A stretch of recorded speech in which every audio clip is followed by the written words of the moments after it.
যারা মিথ্যা কথা বলে তাদের জন্য 10টি দর্দনাক আযাব, যা জেনে রাখা প্রত্যেকটা মুসলিমের জন্য অবশ্যই দরকার। নাম্বার 1, মিথ্যাবাদীর জবান কবরে আগুনের তারকাটা দিয়ে আটকে রাখা হবে। নাম্বার 2, কিয়ামতের দিনে মিথ্যাবাদীর জবান এতটা লম্বা করা হবে যে মানুষেরা তাকে দেখে ভয় পেয়ে যাবে।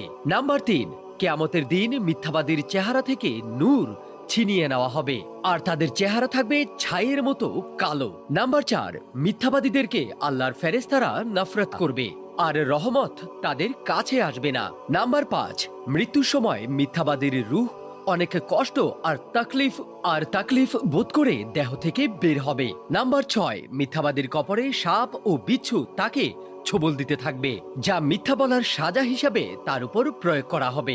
নাম্বার 7, হিসাবের সময় মিথ্যাবাদীর জবান সাক্ষী দিবে যে এই ব্যক্তি আমাকে দিয়ে মিথ্যা বলিয়েছিল, আর তখন ওই মিথ্যুক শর্মিন্দা হয়ে যাবে। নাম্বার 8, আল্লাহ তাআলা মিথ্যাবাদীর দোয়া কখনো কবুল করেন না যতক্ষণ না সে মিথ্যা বলার কারণে তওবা না করছে। নাম্বার 9, জান্নাতের দরজাও মিথ্যুকের জন্য বন্ধ রাখা হবে যতক্ষণ না পর্যন্ত সে সাজা ভোগ করছে। নাম্বার 10, মিথ্যাবাদী আখিরাতে মুনাফিকদের সাথে জাহান্নামের ওই জায়গায় থাকবে যেটা হবে জাহান্নামের সবচেয়ে নিকৃষ্ট জায়গা। আল্লাহ যেন আমাদেরকে মিথ্যা বলা থেকে বিরত রাখেন।